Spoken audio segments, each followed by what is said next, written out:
Hi, നിങ്ങൾ നിങ്ങളുടെ ലൈഫിൽ ഇതുപോലുള്ള ആൾക്കാരെ കണ്ടിട്ടുണ്ടോ? എത്ര വലിയ ഹാർട്ട് ബ്രേക്ക് വന്നാലും കരയാത്ത ആൾക്കാർ.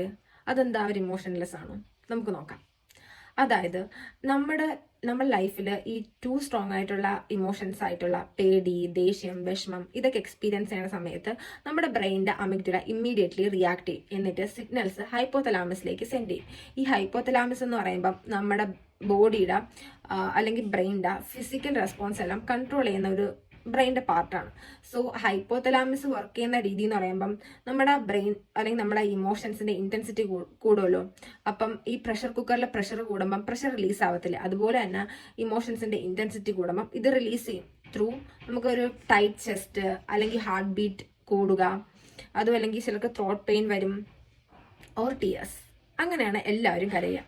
പക്ഷേ അപ്പം ഈ കരയാത്ത ആൾക്കാരാ, അവർക്ക് എന്തെങ്കിലും പ്രോബ്ലം ഉണ്ടോ? നോക്കാം.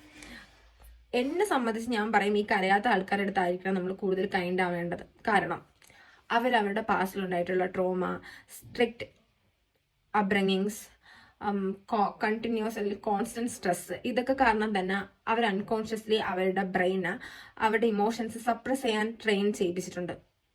മേ ബി അവരെ കാരണം, അതല്ലെങ്കിൽ വേറെ ആൾക്കാരെ കാരണം അവരുടെ ഇമോഷൻസ് സപ്രസ് ചെയ്യാനായിട്ട് പഠിച്ചു കഴിഞ്ഞു. അവരെ സിറ്റുവേഷൻ കാരണം അവർ പോലും അറിയുന്നില്ല ഇത്. അപ്പം എന്തോ സംഭവിക്കുന്നതെന്ന് പറയുമ്പം അവരും ഈ ടു ഇന്റൻസീവ് ആയിട്ടുള്ള ഇമോഷൻസ് എക്സ്പീരിയൻസ് ചെയ്യാൻ സമയത്ത് അമിഗ്ഡുല സിഗ്നൽസ് പാസ് ചെയ്യുന്നതിന് മുന്നേ നമ്മുടെ prefrontal cortex or logical brain ഈ സിഗ്നൽസിനെ ബ്ലോക്ക് ചെയ്യും. അതുകൊണ്ട് തന്നെ no signals equal to no tears. അതുകൊണ്ട് അവർ കരയുന്നില്ല. മേ ബി അവരിതുപോലെ അവരുടെ സ്ട്രെസ് റിലീസ് ചെയ്യുന്ന രീതി വേറെ ആയിരിക്കാം. And it is totally okay. ഒരാൾ